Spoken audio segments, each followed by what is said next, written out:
He was born on camera. He just didn't know it. From his very first breath, the world was watching. A perfect town, endless sunshine, smiling neighbors, everything in its place. Every day looked like the one before. Every sunset was perfectly timed. And he believed it all. To him, life was simple. He had a job, a wife, a best friend, and a dream of seeing the world. But he didn't know that the world he longed to explore didn't exist because his life was a set. His town, a dome, his friends, actors, his sky, a ceiling painted blue. He was the only real thing in a world built entirely around him. Millions watched his every move, laughed when he stumbled, cried when he hurt, believing they knew him. But what they were really watching was a man trapped inside someone else's story. And slowly, small cracks began to show. A light fell from the sky. A radio glitched and whispered his own name. Strangers seemed to know what he'd say before he said it. The faces around him smiled too perfectly, and every path he took seemed to lead him back to the same streets. Something inside him, something quiet and defiant, started to whisper, "This isn't real." So he began to test the edges. He drove farther, pushed harder, ran toward the horizon. But no matter which way he went, the world pushed back. Traffic appeared out of nowhere. Storms rose from clear skies.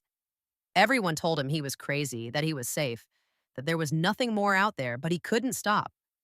Because once you start asking questions, the truth becomes impossible to unsee. He discovered lies buried beneath laughter, fear behind friendship, and control behind love. Even the woman he believed to be his wife was just another performer, reading lines, waiting for her cue. And the one person who had ever tried to tell him the truth had been torn from his life, erased like a bad scene in a movie. So he decided to escape. Not with violence, but with courage. He built a plan. He disappeared in the middle of the night, and when the world that had shaped him realized it was losing its star, it panicked. The sky turned black. The ocean raged. Waves crashed against him as if the gods themselves were trying to stop him. But he kept going. He fought through every lie, every storm, until his boat slammed into something invisible, the edge of the world. When he reached out, his hand touched a wall.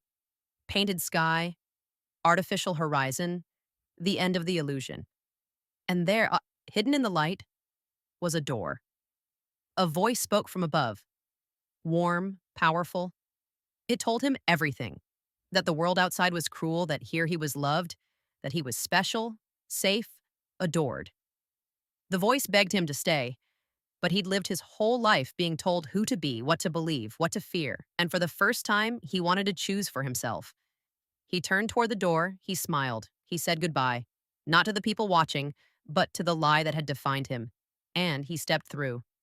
The crowd outside erupted, the audience that had consumed his life cheering as he finally took it back. He vanished from their screens, but not from the world. For the first time, he was free. Because freedom isn't comfort, it's not safety. It's the courage to walk away from everything familiar in search of something real. His story reminds us of something we all forget, that the walls around us aren't always made of brick. Sometimes they're made of fear. And sometimes the bravest act in the world is to take one step into the unknown and never look back. Can you guess the movie?